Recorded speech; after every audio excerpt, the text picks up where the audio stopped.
Laban could not broadcast his wicked song on television. There was no such thing. Those powers in creation had not yet been discovered.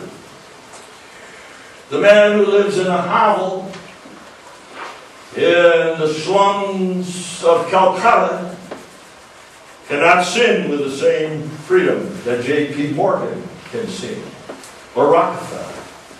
He doesn't have the means at his disposal. A man who can afford only a 1986 beat-up bucket of bolts to drive around in can't sin as much as a man who owns 3 expensive cars, Lincolns, let's say, and probably some sports models besides. Can't. It's not because he doesn't want to, but he can't. Because God's providence controls all these things. And yet man would if he could. And when the days grow short and the end nears, man defies God's pronouncements of judgment.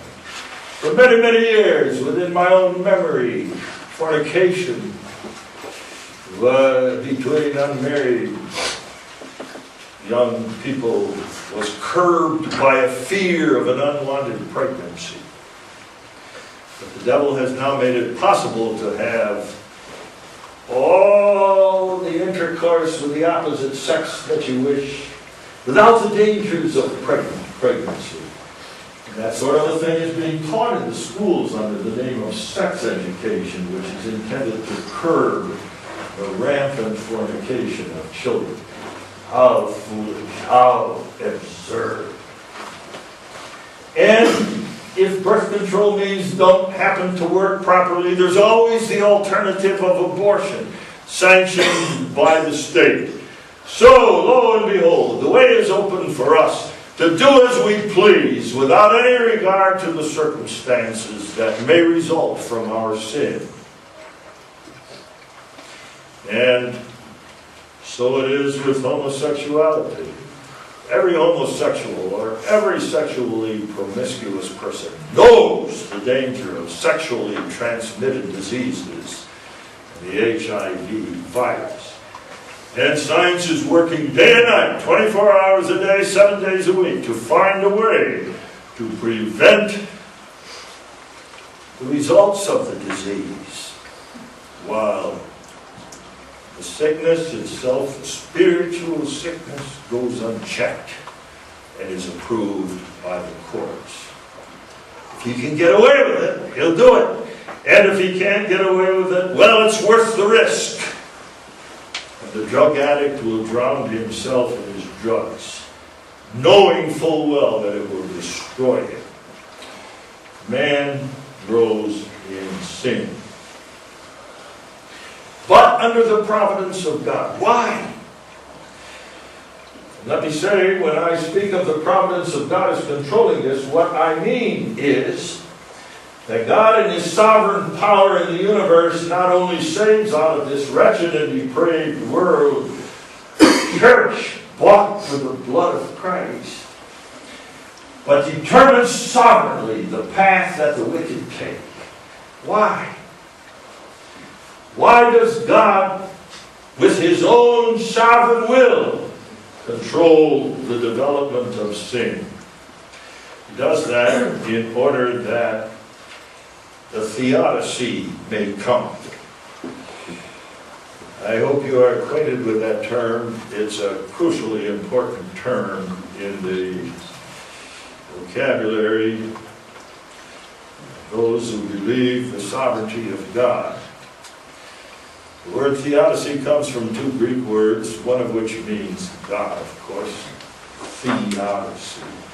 And the other means to declare righteous. And God declares Himself righteous in all that He does. That's a marvelous truth. Anyone who loves God anyone who marvels at the greatness and majesty of the Most High, anyone who knows the Psalms, and the prayers for the theodicy, knows that the most important thing that can happen is the justification of God, all that He has done in all the history of the world. God must be justified. Oh, He always is in the history of the world. Because, as Psalm 94 expresses it, the wicked fall into their own pits. The wicked bring upon themselves with their mighty inventions their own destruction. They do. All you have to do is read about the oil spill in the Gulf of Mexico. Maybe judgment comes, as it does certainly, from a sovereign God in the pollution of the waters and in the pollution of the air and in the impossibility of living creatures to live in a corrupted creation. But who did it? It's the judgment of God sovereignly executed upon man to show him the stupidity of his frantic efforts to make this creation Satan's. He spoils whatever he touches. He ruins and wrecks every part of the creation on which he lays his filthy hands. And he sows the seed of his own judgment. God's judgment. God's word of judgment upon the wicked. Already in history. And at the time of his death, he goes to everlasting destruction.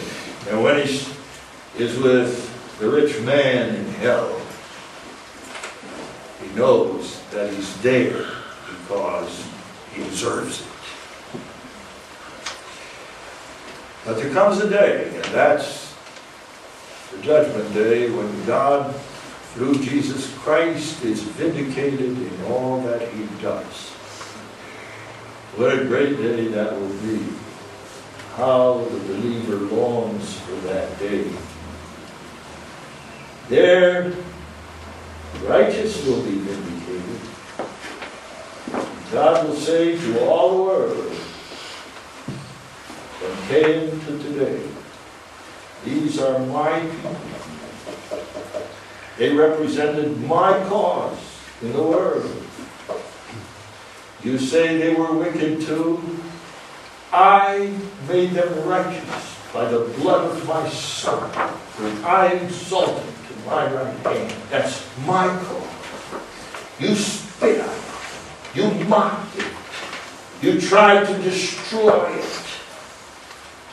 You openly did everything in your power to defeat it. Now I will show you, unmistakably, that's my cause, the cause of my eternal counsel, the way in which I have determined to glorify my own great and holy name. That's what you trampled underfoot. That's what you hated.